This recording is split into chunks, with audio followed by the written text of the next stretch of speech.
Hoje,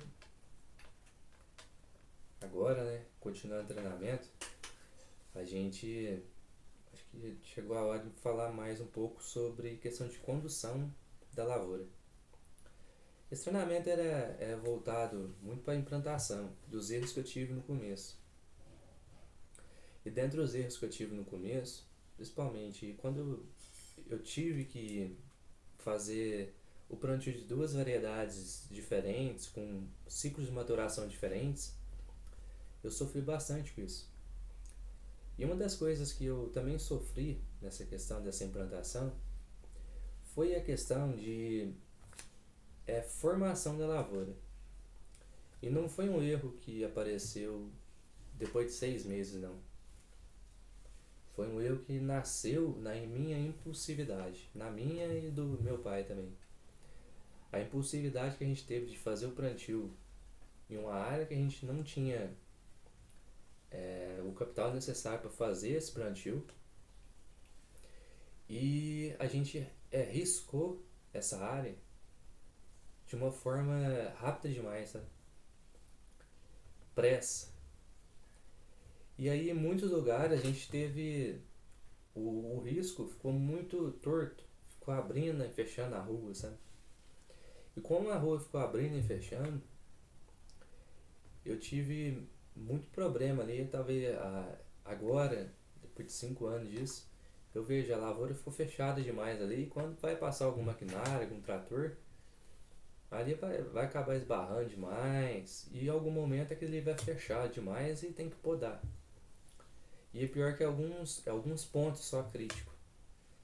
Então, na hora do plantio, o nosso erro foi ter feito com pressa demais o risco. E por ter feito com pressa demais, quando deu errado a questão, a questão do risco, a gente não deu tempo, não viu para corrigir na hora e acabou que teve que fazer de novo. Teve o plantio e a lavoura da formada, teve essa questão. E uma coisa que eu achei interessante formando essa lavoura também, pessoal, é a questão da desbrota. Eu fiz um plantio, de certa forma, mais moderno, né? O plantio que eu fiz aqui é um 3,30 por 60. E no começo, quando eu fiz esse plantio, eu procurei fazer desbrota sempre com antecedência, sabe? Porque às vezes eu tava até à toa de serviço na época. Quando voltava o período da chuva, eu ia fazer desbrota. E eu percebi uma coisa. A planta, ela deu uma vegetada muito grande. E ela cresceu muito em altura e não desenvolveu tanto em questão de tronco. O tronco ficou muito, muito fino. E agora, depois de muito tempo, eu vejo muitas plantas tombando. Sei que pode ser a variedade influencia demais, que o Catuai 2SE também tem esse problema.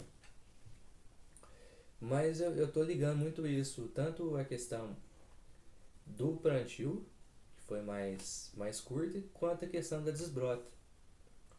Porque de certa forma, quando você tira o broto muito rápido ali, a planta ela tende a estilingar mais rápido.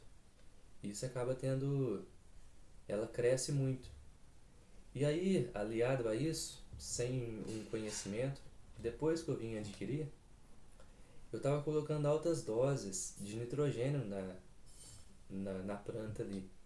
E quando você coloca uma alta dose de nitrogênio, você tende a fazer ela vegetar mais. Então, se você fez um plantio mais adensado, se você faz uma desbrota muito adiantada e você tem uma aplicação de nitrogênio sem ter um controle assim mínimo, a planta sua vai tender a estiolar mais, ela vai tender a ter tombamento futuro mais fácil, e com isso ela vai perder lá na frente lá muita produtividade. Porque muitas vezes que a planta que tomba, ela não volta para o lugar, e muitas das vezes, como o maquinário vem, ele acaba batendo aquela planta ali, e uma hora ou outra aquela planta vai acabar morrendo. Então, acho que o principal aqui do manejo foi não ter usado não ter feito muita análise de folha para acompanhar os níveis de nitrogênio que tem na planta. Porque o excesso de nitrogênio provoca esse estiolamento. E esse estiolamento está presente na lavoura até hoje. A lavoura até cresceu muito. E foi muito por causa disso. Essa questão do excesso de nitrogênio que fez esse problema se agravar ainda mais. E além da desbrota muito cedo.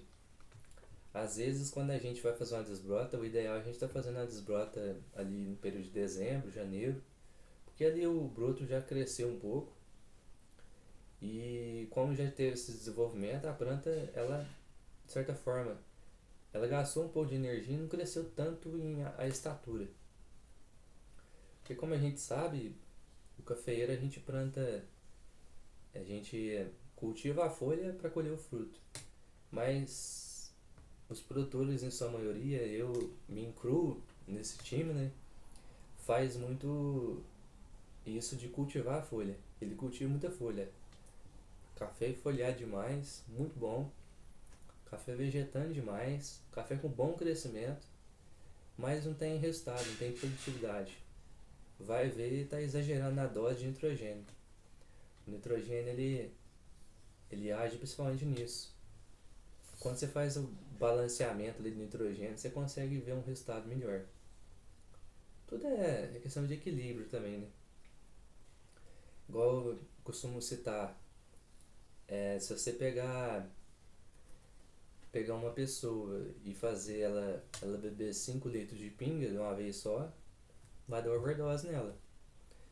Assim como a planta. Você pega uma planta e coloca lá, por ano lá, coloca lá de 400 a 500 kg de nitrogênio por hectare, você, você vai tornar a planta muito sensível a crescer e vegetar. Mas ela não vai traduzir em produtividade.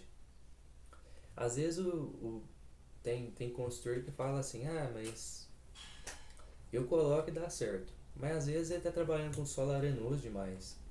O solo arenoso, quando você joga um nitrato ali ou coloca uma ureia, a tendência ali é perda muito rápida de nitrogênio por lixiviação ou volatilização, né? Então acaba que ele joga a mais, ele perde no processo. Mas quando você pega já um adubo que tem uma proteção ali, se você colocar essas altas doses, o efeito lá na frente vai ser essa planta vegetando demais, produzindo de menos e doença entrando para comer bastante coisa, né?